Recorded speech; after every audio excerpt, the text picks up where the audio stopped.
Catch a falling star and put it in your pocket. Save it for a rainy day. Catch a falling star and put it in your pocket. Never let it fade away. When your troubles start to multiplying, and they just might, it's easy to forget them without trying. With just a pocket full of starlight, catch a falling star and put it in your pocket. Never let it fade away. Catch a falling star and put it in your pocket. Save it for a rainy day. Save it for a rainy day. Now, we all will have rainy days, but when the sky is a bright canary yellow, I forget every cloud I've ever seen. So they call me a cockeyed optimist, immature and incurably green. I have heard people rant and rave and bellow that we're done and we might as well be dead. But I'm only a cockeyed optimist, and I can't get it into my head. I hear the human race is falling on its face and hasn't very far to go. But every whippoorwill is selling me a bill and telling me it just ain't so. I could say life is just a bowl of jello and appear more intelligent and smart, but I'm stuck like a dope with a thing called hope, and I can't get it out of my heart. Not this heart.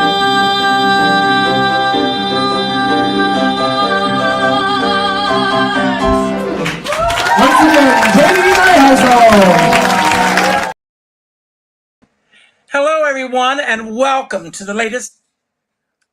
I lost you. I've got gremlins in the computer. Hello, everyone, and welcome to the latest edition of Richard Skipper Celebrates. Who or what are you celebrating today? That was my dear friend Katie Nahasel, who has a show coming up in just a few weeks. It'll be here sooner than you know, in October, celebrating the music of Stevie Wonder. We're going to talk about that and so many other things in a few minutes. What am I celebrating? I'm celebrating that tomorrow night I will be at the Laurie Beachman Theater at 7 o'clock. The show is called Everything You Always Wanted to Know About Richard Skipper, but Were Afraid to Ask. And I'm answering questions from the audience. Anything you want to know about people I've worked with, places I've been, life lessons that I've learned. It's all about celebrating us coming together in a collective. And that's what we're going to do today as well. We're going to be celebrating each other. We're going to be celebrating justice in our art. And that's very important today, more than ever before. And I'm going to bring on our first guest today. Not only is he a great actor, entertainer, he's also one of the top, if not the top, photographers in New York City. If you need headshots, this is the man to go to. James, welcome to the show, and how are you? Thank you, Richard. I am well. It's good to be here. It's good to see your face. Well, it's good to see yours. We're supposed to do I this. begin my shows by asking my guest, who or what are you celebrating today? I'm celebrating health in my life. You know, I turned 59 in April. And you're a baby. And let me tell you, though, I'm one who embraces that. In my 20s, I always said, in my 50s, my life is going to be so spectacular. I manifested that. Me too. And do you know what today is? What is today? It's National Senior Citizens Day. Get out of here. It is. And Well, I embrace the fact that I'm 64. I'm going to be 65. Awesome. And I'm still doing what I love to do. Retirement in our business, as you know, is a bad word. Some people want it. Some people desire it. Some people require it. I want to be able to do what I do until I take my last breath. And that's, if I do that, I will be, not for anytime soon, dear God, because I have a lot to do. James, I want to ask you, because our topic today is justice in our art. Have you had a chance to think about that, and what exactly does that mean to you? Well, when I think of justice in our art, um, of course, I think of non-traditional casting, but it goes a little beyond that also, because I know that there, as we get older, there are some people in the industry who have certain health concerns, and I know that there's a fear out there of letting people know because they feel like their career would be over, and I think it should. People should be able to be free with what's going on and not have a fear of being a broken product, because that's basically what we are. Mm-hmm. We're all soda cans, those shiny things. And if something's not shining as like it used to shine, but it's still shining, all of a sudden we're broken. And I've been talking to some friends of mine who have that fear. They're kind of secretive about it, and I just Even wish now, I mean, the fear now, of being, of even now. living, what I like to say, living their authentic lives. Yeah, because in casting, even though when you uh, more so in TV and film, they're looking for everyday people. But in theater, like if someone's on oxygen or if someone's on, when's the last time usually people play like they can't breathe or whatever, but when's the last time you actually saw someone on stage with a health issue like that, doing a lead role, or even, I know I haven't, because of the liability, God forbid something happen. So they get actors to play these roles, you know what I mean? Mhm. But I feel that there should be more inclusion of people with needs whose health may be declining, but they can still work. Am I making sense?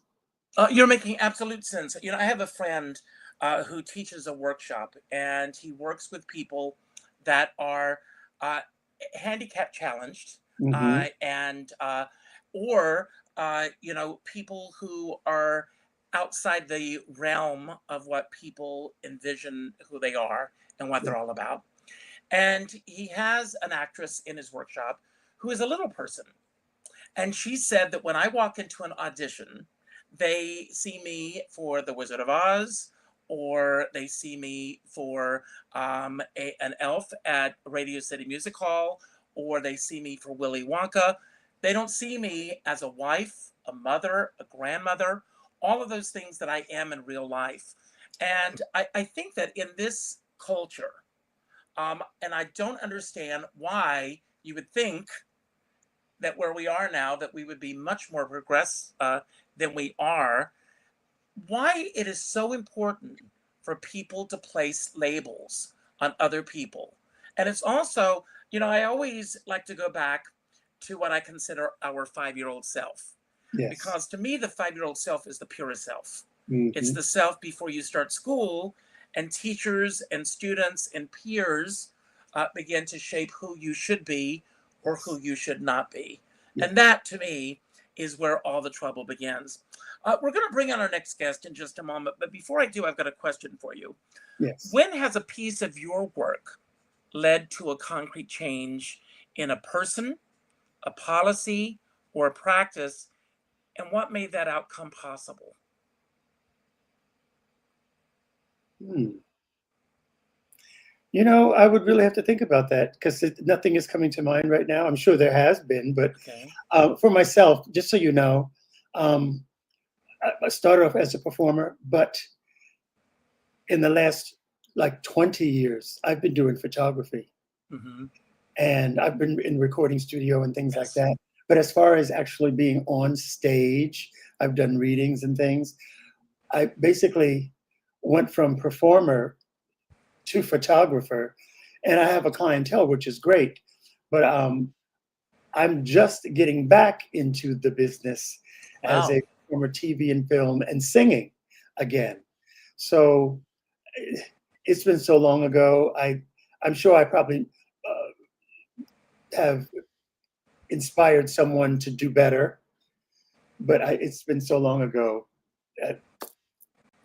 Wow. Well, call me. We'll compare notes sometime. The Yeah, business is constantly evolving, some positively and some yes, negatively. I'm going to yes. bring on our next guest, but before I do, I want to mention this book is one of my favorite books. The show goes on Broadway hirings, firings, and replacements.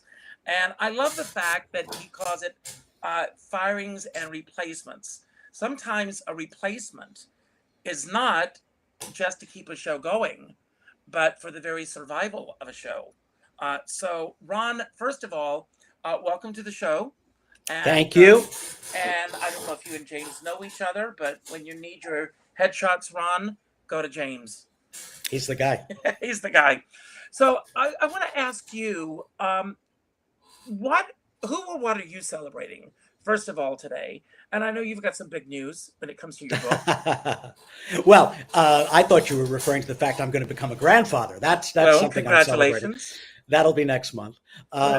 I think in terms of what James was saying about being 59, I just want you to know, James, that the 60s have been my favorite decade. I'm 68 and a half. And I guess it's hard to be so positive when the world is seemingly turning so negative on a daily grinding basis. But that's the only way I roll. I mean, I can only be positive. I don't know any other way to be. And I never thought my 60s would be that kind of a decade. But, you know, there's something to be said for getting a little wiser with age. And there's also something to be said for just stripping away all those things that used to weigh you down. You just don't care as much about stuff. And maybe that's the only way I can get through these next years until some sanity returns to our government on a national level.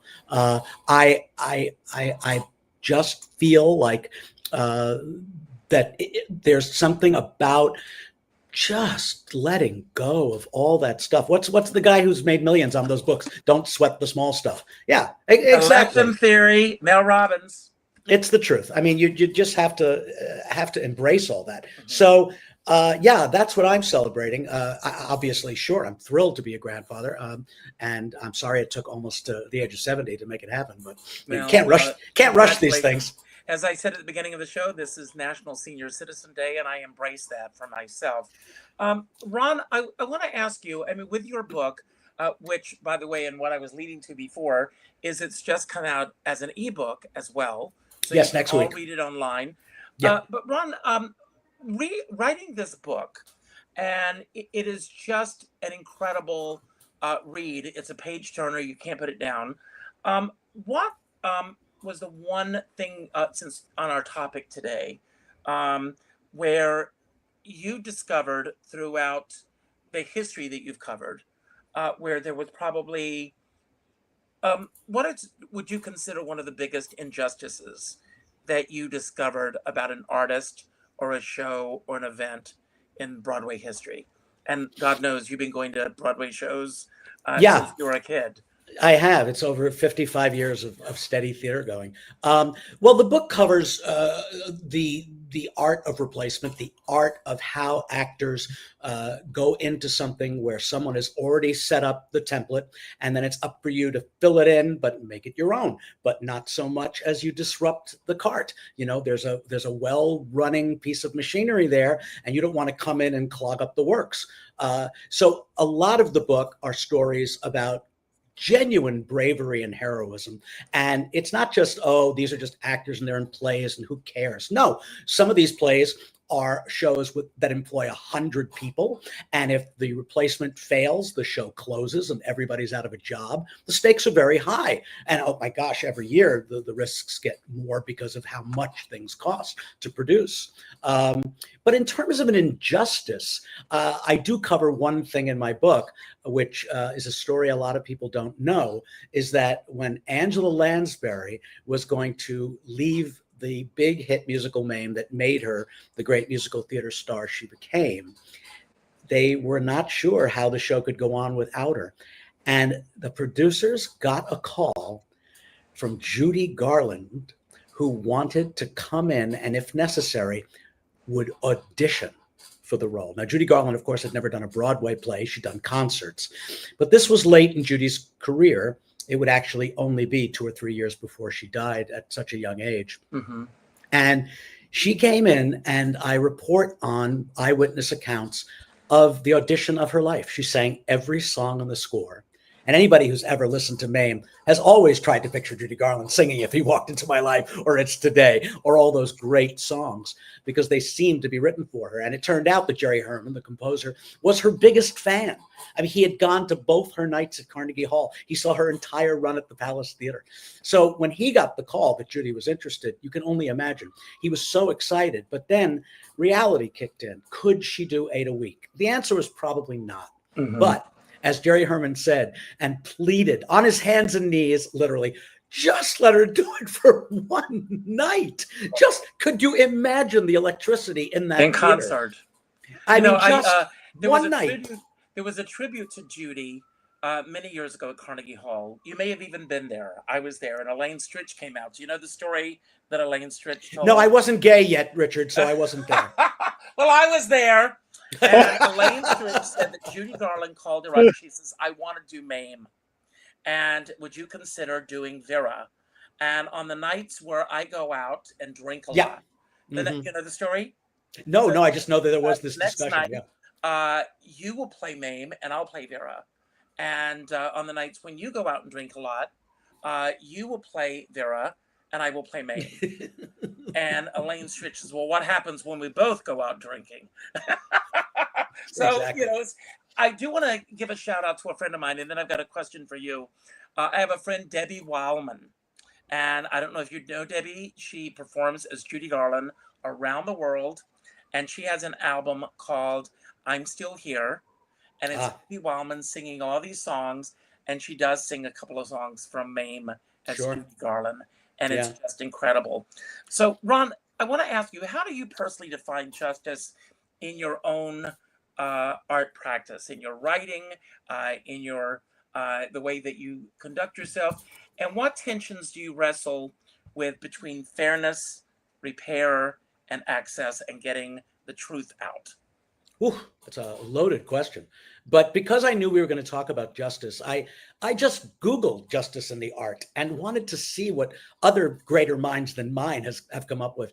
And I was actually struck by reading quote after quote by one from the great Paul Robeson, the singer, actor, activist. He said that artists are the gatekeepers of truth and that we are civilization's radical voice. And boy, does that cut close to home now. Because I'm really feeling like it's up to artists to get some of these points across that our politicians cannot do. They're seemingly tongue-tied. And I'm reading things every day from artists around the world. Zelensky is an artist, for God's sake. Yes. You know, I mean, what we artists are in touch with about connecting to ourselves and also wanting to share that. The great artists are not narcissists. The great artists don't do it for themselves. They do it for others. It's outward. It's always the arrows are going out. And I think artists are the ones who might save us. They've saved us before. Their writings, their music, their drama, and they give me hope. Young artists and even the older ones, we need to all come together, especially now, to pursue the justice that we all are being robbed of on a daily basis by this new administration. We see it. Amen. It's happening. Amen. Thank you for saying that so eloquently. Wow. No, it's beautiful. Basically in a nutshell. Well, I've been a theater fan my whole life, and I've also been a political junkie my whole life. The dinner table, these were the conversations we would have as a family. Me too. Yes. Too. I want to bring on Katie, who we saw at the beginning of the show so beautifully. So, Katie, you can build upon anything that you've just heard, or you can take us in a completely different direction. So, the floor is yours.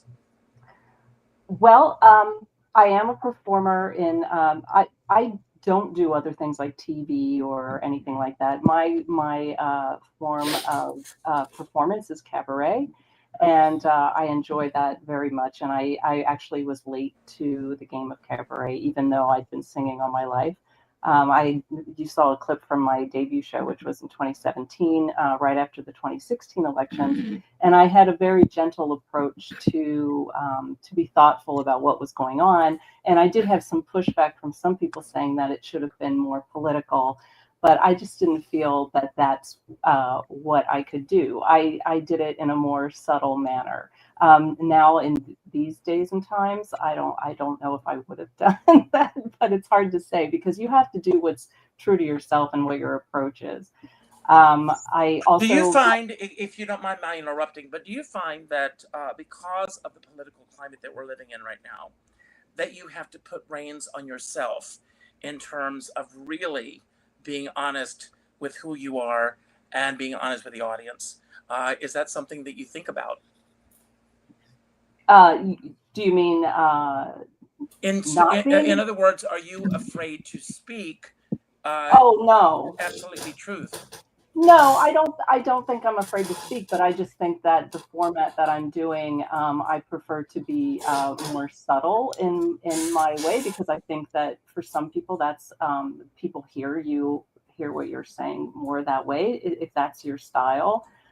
There is. I'm looking forward next year, Richard, if you continue this conversation into next year.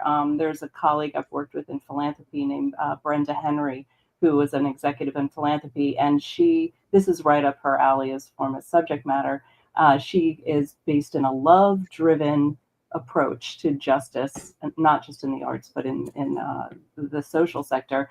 But she's doing she's been singing all her life as well, and she's doing her debut show next year. And I imagine that's going to be a very interesting show, and you should follow up with her. No, but, send her my way, please. Yeah, she's wonderful. But that is her. That's how she is. That's really how she is in every day. For me, I work in the social sector for an organization called candid.org, and which is on the screen. Yes. Right. So we try to match up grant seekers with grant makers, especially in this time right now where a lot of nonprofits are losing government funding. So it's more difficult for them. We have a lot of, it's mainly nonprofits. We do have some data for grants to individuals, but it is mainly nonprofits seeking money from grant makers. But we've worked with organizations like Grant Makers in the Arts, which is a New York organization that is an association. Well, it's a national association of grant makers that give to the arts, and they consider the arts as an entryway into social issues. They not only try to promote arts with diverse audiences, but they try to get more staff members, more contracts, more artists, trustees, just more diversity within organizations, not just audience members. So they do a lot of great work as well. And so as with Candid, we work with a lot of, we bring the data together so that funders can collaborate and that grant seekers can find who might support their organization. So there's a lot more to it than that, but you can go to candid.org if anyone's interested in seeing all the things that they do there. So that's just one way I see it. I mean, since I do that as my day job, I feel like I do weave it into my art, but it's much more subtle because I feel like I'm entertaining as well. But then again, I don't know if you remember, Richard, Pam Antrobus, a wonderful singer, yes, who passed away a couple years ago. Yes. But she did a wonderful show called Minority Report, because she said I'm 5 minorities. She's a woman, Black, disabled, lesbian, and she said, and I'm old. So she considers herself a 5 minority person. So she did this show Minority Report that was just wonderful, with directed by Helen Baldessari, and Tracy Stark was the MD. And she had her family and other singers as a chorus in this group, and her nephew, who goes to Juilliard, plays the saxophone. It was really a wonderful show. Now that's somebody that this is so authentic to her. I'm so sorry she didn't get to do that show again, because we really need to see a show like that. But so I'm totally for shows like that. I just feel like you do have to be authentic to yourself, and you know, you can say things just in a different way. And like I said, if I was doing my debut now in this kind, because this is like a whole different thing that's going on now, maybe I would do more than what I did. But you know, you have to be true to what you're saying in the moment. That's great. I'm going to bring Jonathan on in a moment, but I've got a question, and it's the perfect question because it's going to follow up with what you just said. Beyond who is on stage, what decisions about budget, hiring, pay, and authorship signal justice behind the scenes in the projects that you're involved with? Are you asking me this? I'm asking you. Yeah, well, one of the things is that I'm doing a workshop show that is 10 singers and 5 musicians with Lena Koutrakis. It's Stevie Wonder. We all decided we wanted to sing Stevie Wonder tunes because he's amazing. But we did get pushback from some people because there happen to be no people of color in our show. But the reason why is it was open to people to do that, and they didn't have the time or didn't want to participate in this workshop. So it was all of us, you know, and we love Stevie Wonder. We still chose Stevie Wonder, but it's a wonderful show. We feel like Stevie Wonder is once loved to spread to everyone, and we believe he would want us to sing his songs. So I hope that people will come to the show. We had a great turnout in March. It is a workshop show. We didn't get paid for the show. We paid to be in this show. So it wasn't like it was put together by Lena. We paid and put it together ourselves. Well, let me ask you this, and then I'm going to bring Jonathan on. But when you signed up for this workshop, was the workshop already being announced as this is what the workshop is going to be? Or did that come after the fact? I think it probably was kind of as it was going on, because you know, everyone loves working with Lena. And it was probably, I don't know if it was actually settled until the group was put together. But yeah, I don't remember the exact things. Okay. Because there's different, the last time they did music from the 70s or 80s or something. I didn't participate in that one. But there's just been different ones where they just decide what they think, what they want to sing, what does the world need now, what do we want to put out there. And Stevie Wonder is love and light. I mean, so, you know, that's why we chose Stevie Wonder. And I love that. I'm going to bring Jonathan Slav on now. Jonathan and I actually met after 9/11. Do you remember this, Jonathan? Oh, quite well, thank you. Yeah, it was wonderful. It was Art Van that brought us together.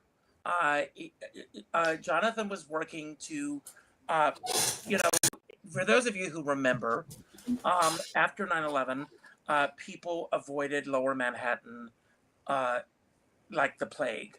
And Jonathan created this project called Art Van. And Jonathan, if I'm incorrect on anything, you'll correct me. But this was to hopefully bring the arts and entertainment back to Lower Manhattan. At that time, I was performing as Carol Channing, and I have a photograph somewhere, Jonathan, of your daughter sitting on my lap. So welcome to the show, Jonathan. The platform is now yours to build upon anything that we spoke about or to take us in your own direction right now. Well, thank you for having me on. I'm hoping, you know, as I talk, and people talk back to me, I get a lot of ideas, and I hope that if any of the other panelists get ideas that can help me with what I'm working on, that you share them, either in the course of our hour together or by contacting me outside. I will say I found the topic very provocative because, you know, justice is very much on our minds. Like Martin Luther King used to often use the passage from the prophet Amos, let justice roll down as waters and righteousness like a mighty stream. Justice is the essence of a society of laws And we are living now in a society which is being thrown to pieces by lawlessness, lawless people, or people who have no respect for law. And it puts us in a position of obligatory resistance. I want to be able to help with resistance to this deplorable development. But what can I do? You know, we work in the arts. Our message has to be indirect, or else we lose our nonprofit status. What can I do? So I want to be able to tell my granddaughter that I did something meaningful. My granddaughter or my grandson, whatever grandchildren I might end up with. So I thought, well, you know, maybe I could use my skills as a press agent, because I'm a theatrical press agent. Maybe I could use my skills as a press agent to really help with art that inspires resistance. And interestingly, a project flew in through the door yesterday, where I get to support the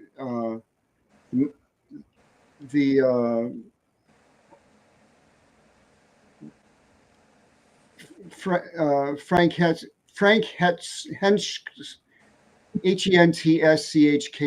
Henschker, is the director of the Martin Siegel Center at CUNY, and they are having a festival called Resistance Now US in the Down to Earth Festival.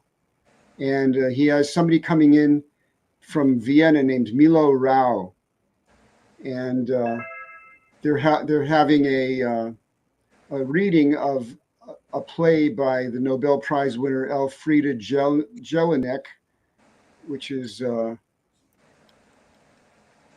called Endsieg, the Second Coming, and it's directed by Milo Rau, and it's a play against autocracy and fascism.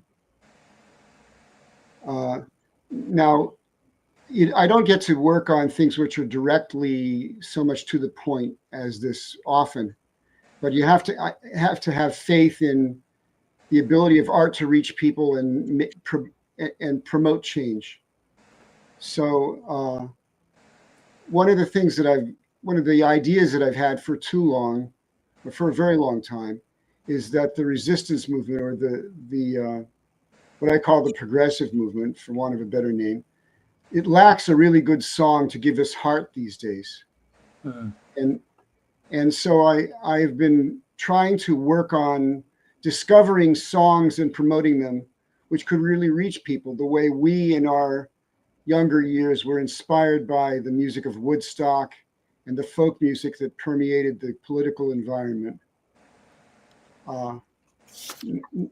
Now, I benefited a lot in my perspective by working with the Yip Harburg Foundation, which is now renamed the Yip Harburg Lyrics Foundation. Yip would say Yip was one of a generation of songwriters who got it right in his songs of social conscience.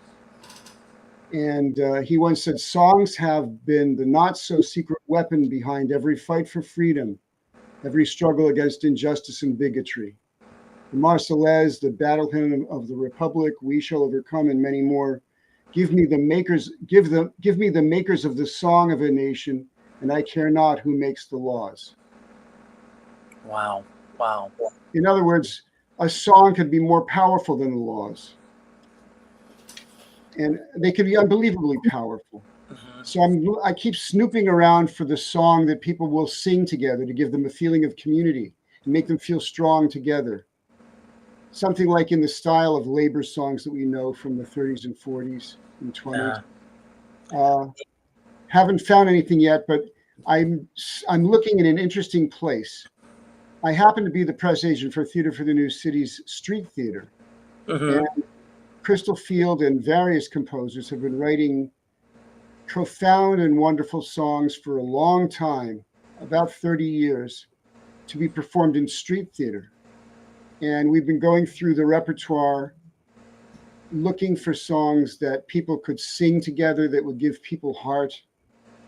And interestingly, the finales of both this year's show and last year's show showed promise in that direction. Mm-hmm. The rest of the repertoire, interestingly, is very Brechtian. And I'm not saying that that's not bad, that that's not good. It's just you know, You're looking for something a little bit more upbeat.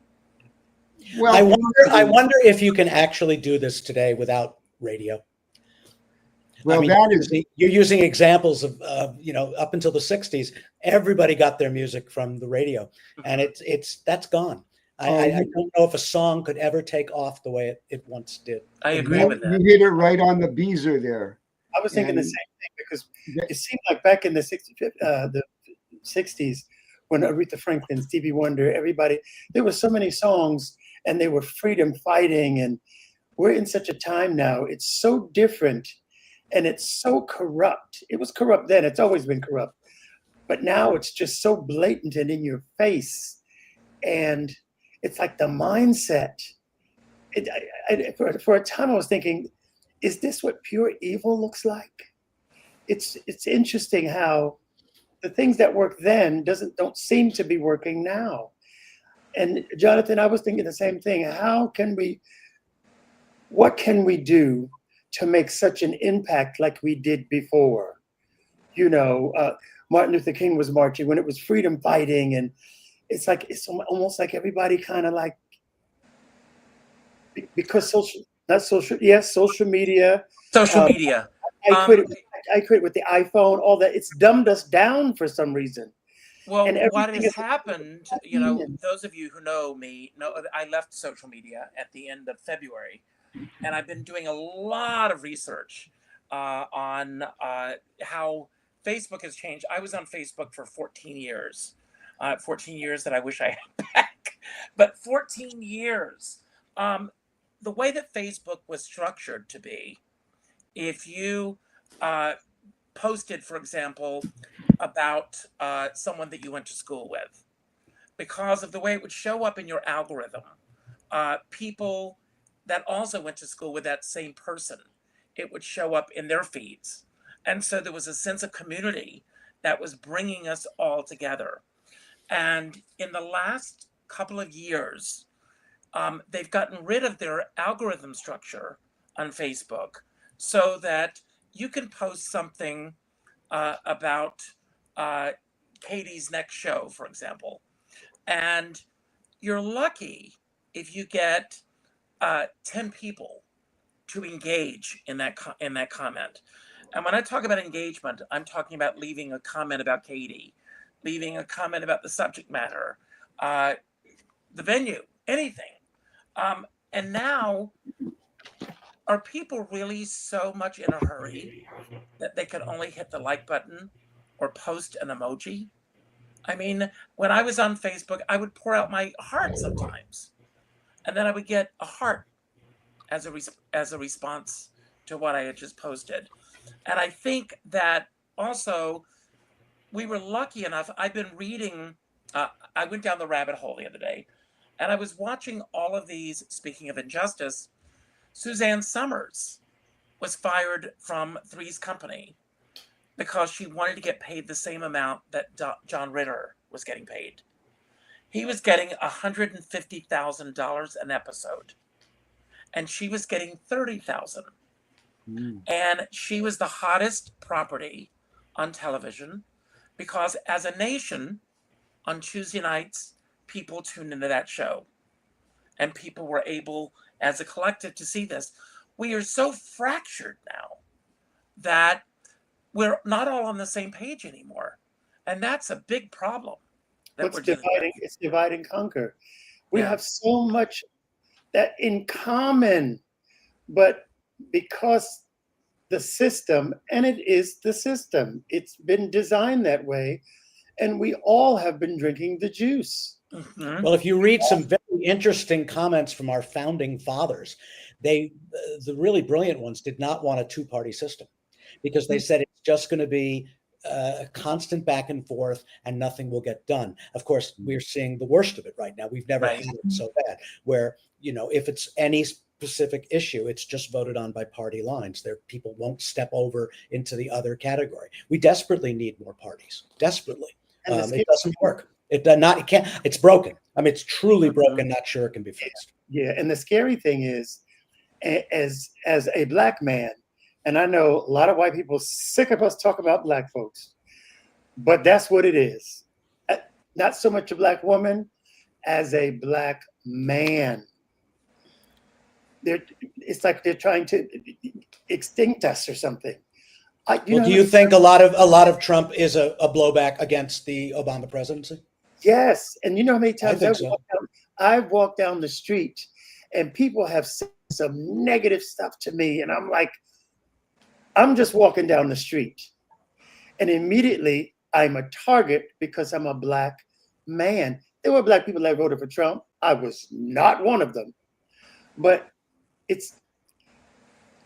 there's a target on my back, and I've been feeling that for so long, even more so now. And I'm a firm believer. I refuse to operate from fear or walk around in fear. We've been, as a Black man and a Black people, we have been taught, maybe not so blatantly, that when we're around people not of color, and when I say that, of course you have color, to do things to make them feel safe. I can't walk down the street and just be like this. People that can see angry. So when I get on an elevator or anything like that, and I know this is sort of veering off, but it's sort of the same thing. No, I'm glad you're bringing this up. Thank you. It's sort of the same thing. I have to get on and smile and be the good one, so everybody feels okay. And it's just...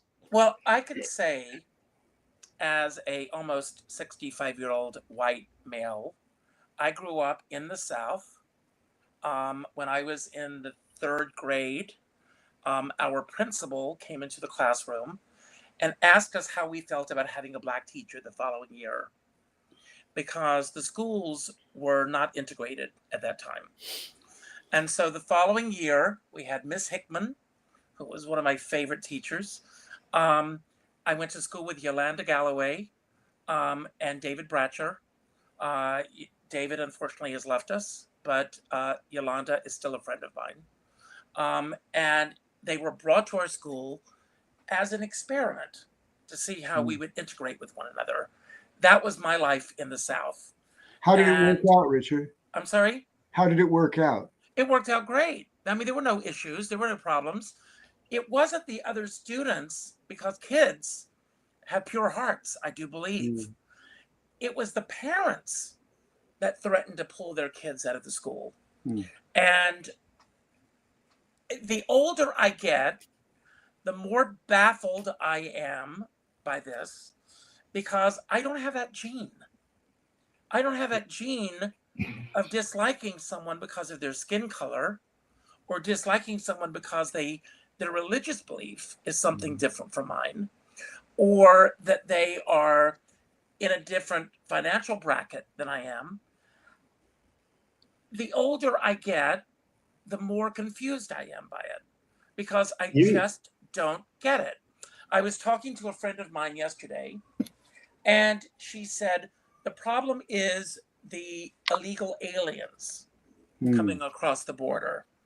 And I said, quite frankly, I am more concerned about those that are in office than I am about anyone crossing our borders.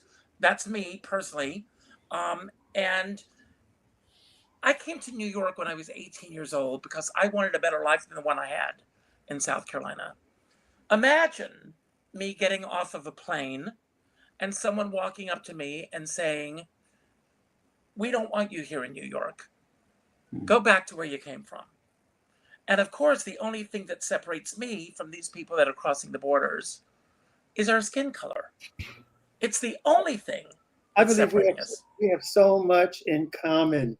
And granted, the real history, which has never been taught and never will be taught, it's just not gonna, it's just what it is.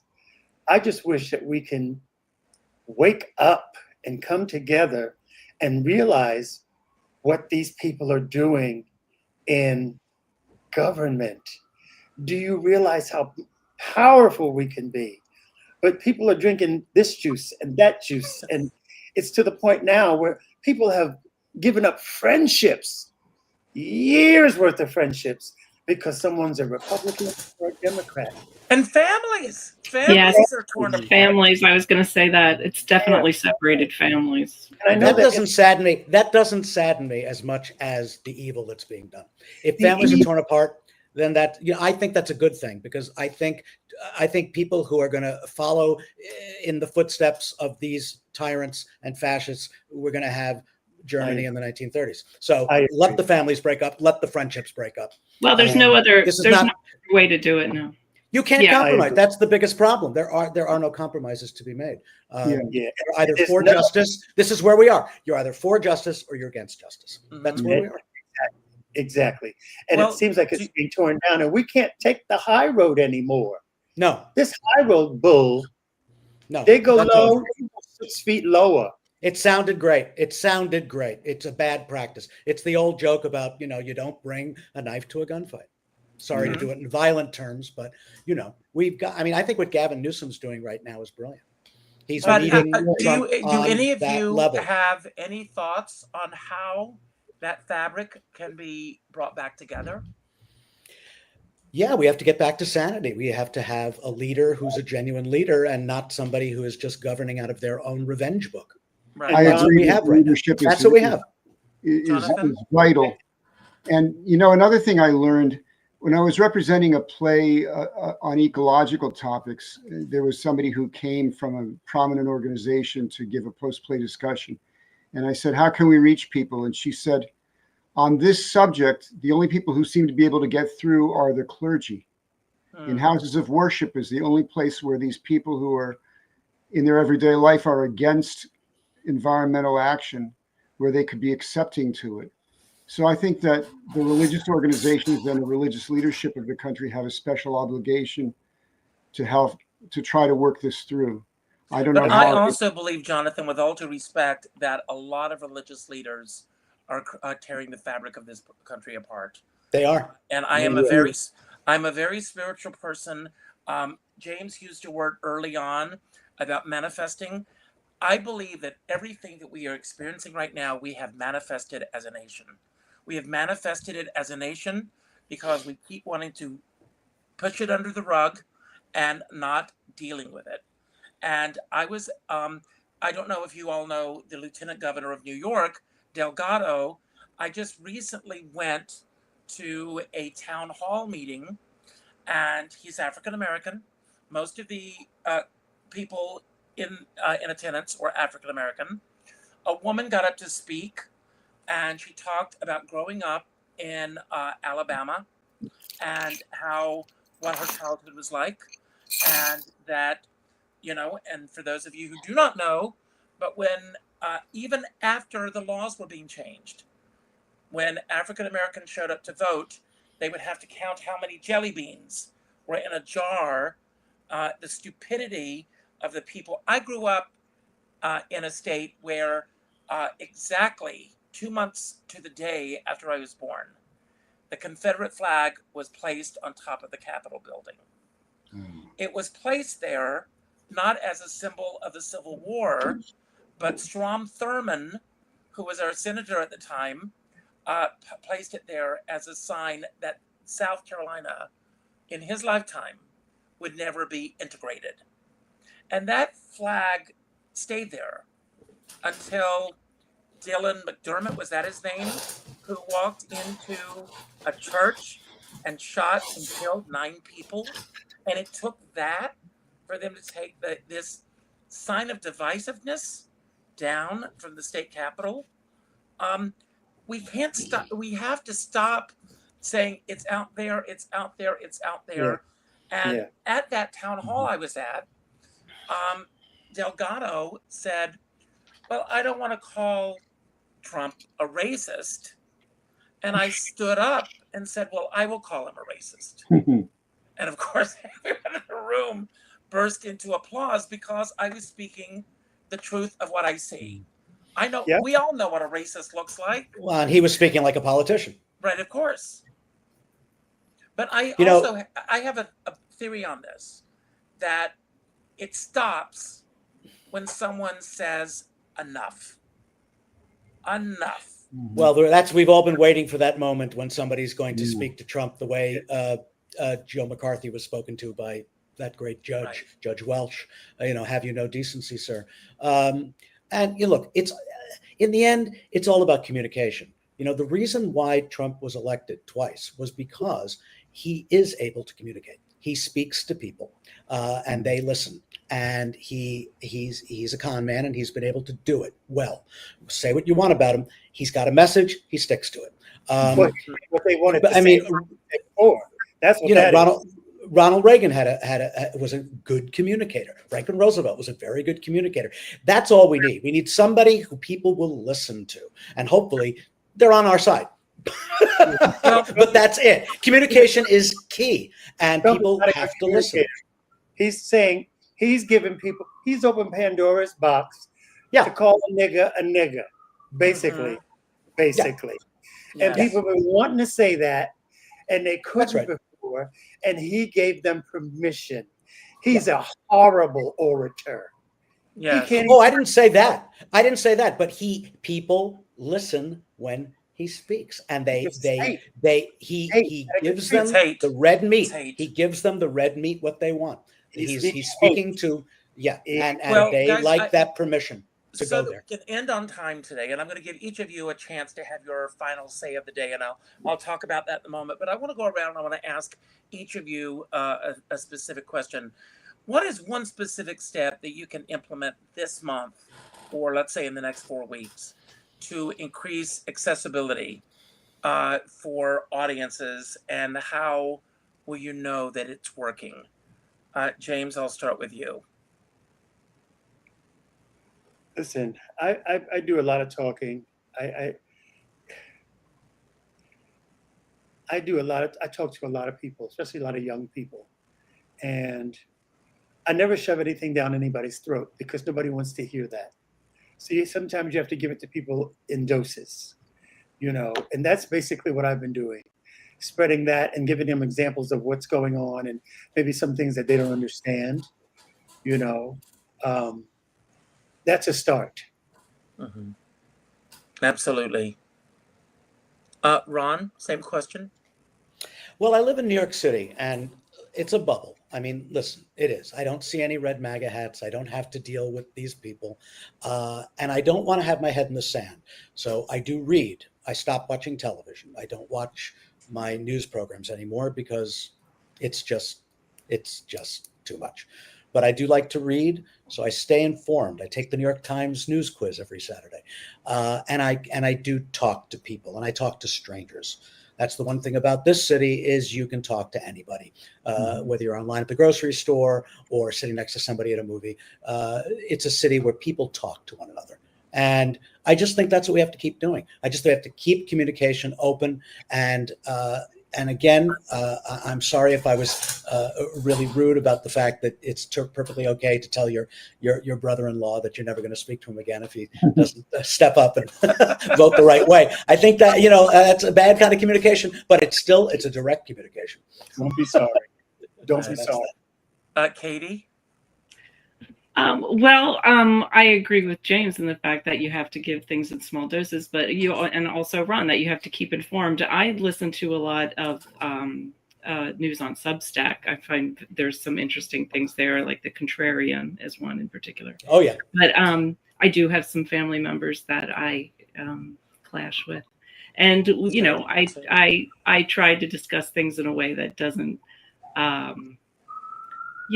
That doesn't move beyond what it should. But I feel like you have to encourage some people to, go beyond Fox News and listen to other sources.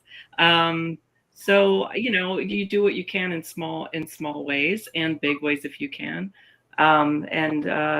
everybody has to do something though, because we can't hide we can't hide from this anymore. This has kicked up everything that in a way, this is what I hope. And I know it sounds crazy. I hope that this is a good thing, that we know what people were really feeling, and all this has been kicked up, because maybe we needed to hear this of what's been underground all this time. It's only been 7 months. It's only been 7 months. I know. Yeah. I know. So we have a long way to go, but hopefully this is our lowest point. And we know what's going on now. We can't hide anymore because it's right in our face. Right. So, thank you, Jonathan. Well, what can I do also means what can I do with the resources I have. So one thing I do go out of my way to do is bring young people into the theater so that they can have the experience of something that can touch their heart. And if they can be open to it, and if they can pursue it again, have their hearts touched and raise their thinking, their awareness, then you're doing something good. It's terrible that that's the only thing I could think of at this moment. Well, that's a very important it's like thing help. to think It's of. like a powerlessness, participatory powerlessness here. Yeah, absolutely. Well, But I want to. there's power in numbers, and I want to say, I thank you for bringing me on today, and I am really grateful to be every single person here, because guess what? We're on the same page. Yes, That's power. that is. Power. I want to Someone thank. is watching this, and I'd be able to help them. I want to thank you all for being here today, and I'm going to give each of you a chance to have your final word today. It could be about anything that we spoke about that you want to build upon. It could be about something that we didn't talk about that you wish we had, or just any message at all that you want to leave everyone with. I finish, I will turn it over to one of you, and then when you finish, you'll turn it over to the next person. And when the last person says goodbye, I will end the show so you don't have to worry about how do I get out of here. So I'll take care of all of that. First of all, I want to dedicate this show today to Ronnie White. I don't know if any of you knew Ronnie, but Ronnie was a good friend. He passed away a few days ago after a long bout with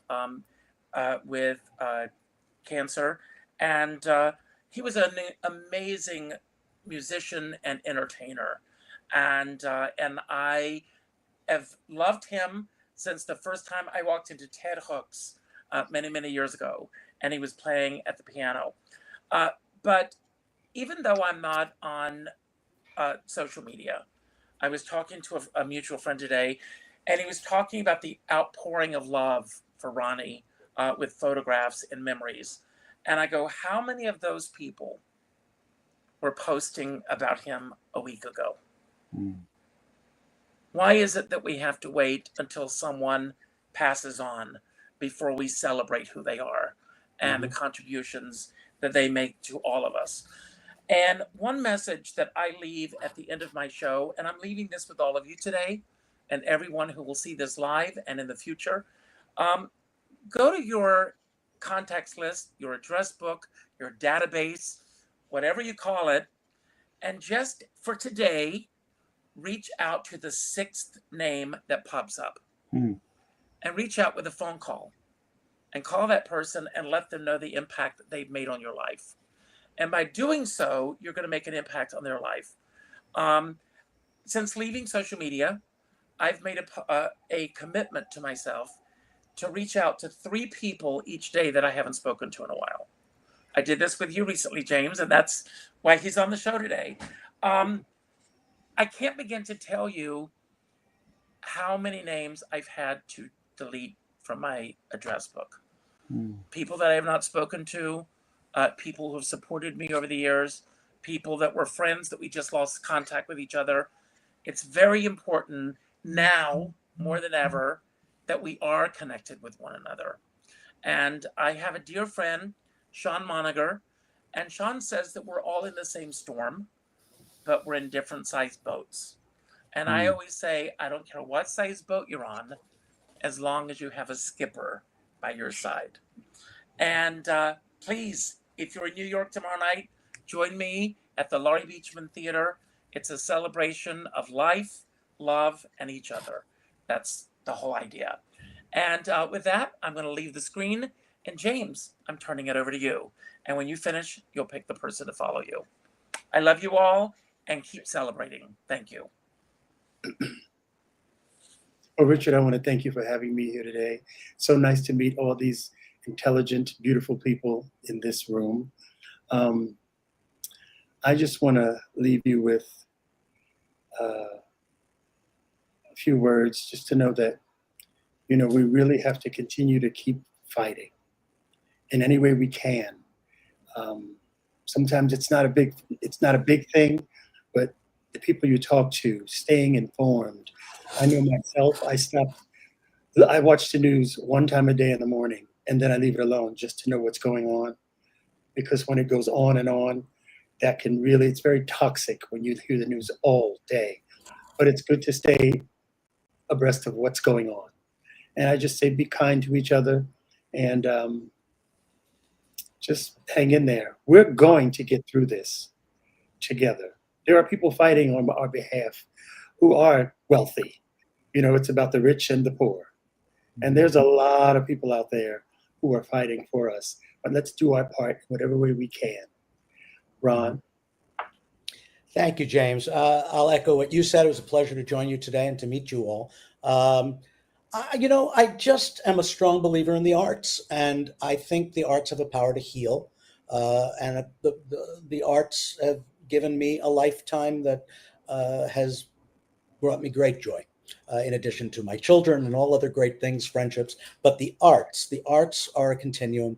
They've never left me. They've always been there when I need them. So I urge you, wherever you're watching or listening to this, just go online right afterwards and check out a museum you've been meaning to go to, or maybe perhaps that art exhibit somebody told you about, or that off-Broadway show that somebody said was really worth the $15 they're charging. It doesn't have to be expensive, and a lot of museums are free. And just go out and take part in everything your community offers in terms of arts, and take some of the healing power that they offer. Again, a lot of it is free. Katie? Thank you, Ron. I agree with Ron. The arts elevate, bring us together, and do small things that can just make the world a better place in general, whatever that means to you. And if you can do big things, do big things. But I do want to thank Richard, who does Richard Skipper Celebrates, because he brings us all together in these various forums. And it's a great way for him to put this out into the world and keep the arts involved, keep us involved in the arts and with each other, keep us connected. So I'll pass it on now to Jonathan. Nice to meet you, Jonathan. I just want to say how much I appreciate the intelligence, the maturity, the warmth, and the altogether wonderfulness of the people here who represent, each of us representing our part of the creative community. God bless you all. And Richard, thank you for this opportunity to come on and share with these wonderful folks. And I'll look forward to seeing you tomorrow night.